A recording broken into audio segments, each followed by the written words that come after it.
மருமக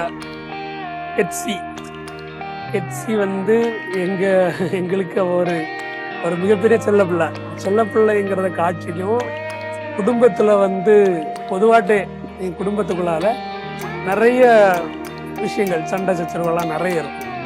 நிறைய சண்டை போட்டாலும் நாங்கள் ஏதோ ஒரு இடத்துல எல்லாருமே ஒன்றா நிற்போம்.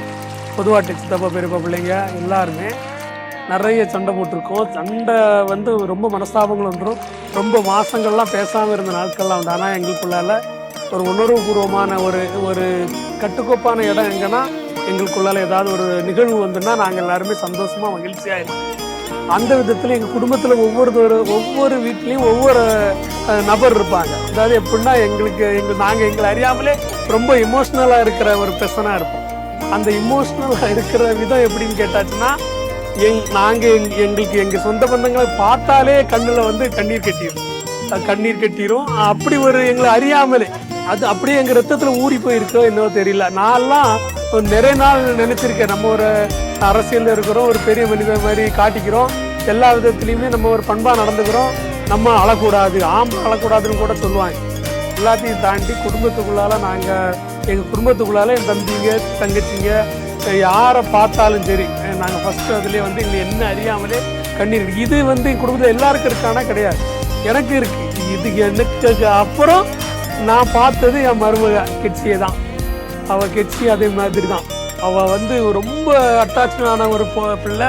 எங்கள் குடும்பத்தில் எங்களுக்கு எப்படி இந்த பிளட்டில் அது ஊறிச்சோ தெரியல. எங்கள் சித்தப்பா பிள்ளைங்கனாலும் சரி, பெரியப்பா பிள்ளைங்கனாலும் சரி, எங்கள் அண்ணன் தம்பி சித்தி பெரியப்பா எல்லாரையும் காட்டிலும் அந்த மொத்தத்திலேயே நான் எப்படி எனக்கு கண்ணு கலங்குமோ அதே மாதிரி அவளை நீங்கள் பார்த்தீங்கன்னா எங்கள் ரிலேட்டிவ்ல யார் வந்தாலும் சரிம்மா, அவளுக்கு உறவு முறையில் மாமா அத்தை கொழுந்தை சித்தி சித்தப்பானு அவளுக்கு உறவு முறையில் யார் ரொம்ப அட்டாச்சாக பார்த்தாங்க அவளுக்கு அவளை அறியாமலே கண்ணு கலங்கும். அவ்வளோ தூரத்துக்கு நாங்கள் ஒரு அட்டாச்சான ஃபேமிலி.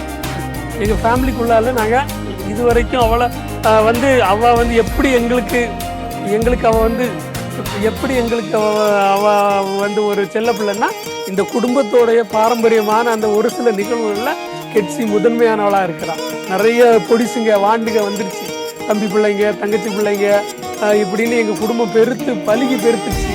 இன்னைக்கு நாங்கள் எல்லாருமே ஏதோ ஒரு விதத்தில் பல குடும்பங்களை பார்க்கும்போது, பிரிஞ்சிருக்கிற சூழலை பார்க்கும்போது, எங்கள் குடும்பத்தை பார்க்கும்போது நான் ரொம்ப சந்தோஷமாக பூரிப்படைகிறேன். ஏன்னா என் தம்பி தங்கச்சி எல்லாரும் ஏதோ ஒரு விதத்தில் சேர்ந்துருவாங்க. சின்ன விஷயமா இருந்தாலும் சரி ஏதோ ஒரு விஷயத்தில் சேர்ந்துருவாங்க. காசு பணம் பொருளாதாரம் இல்லாமை இப்படி நிறைய விஷயங்களை நாங்கள் சந்திச்சிருக்கிறோம். இது எல்லாத்தையும் தாண்டி நாங்கள் இன்னைக்கு ஒரு சந்தோஷமான ஒரு நிகழ்வில் இருக்கிறதா, ஒரு மனநிறைவான ஒரு நிகழ்வில் இருக்கிறோம்.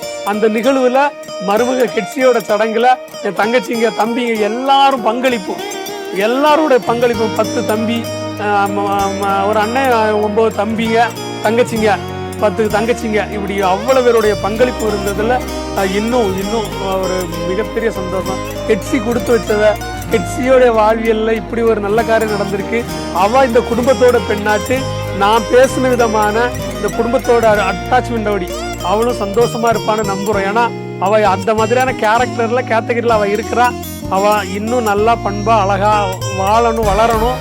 அவள் அது மட்டும் இல்லாமல் இந்த குடும்பத்தோடைய பாரம்பரியமான நம்ம குடும்பத்தோடைய சூழலை மாமா யாரு அத்தா யாரு சித்தி யாருன்னு சொல்லி எல்லாரும் 1000 பிரச்சனைகள் வந்தாலும் சரி, 1000 முரண்பாடுகள் வந்தாலும் சரி, அதை தாங்கி நம்ம சொந்த பந்தம் அப்படிதான் இருக்கும்.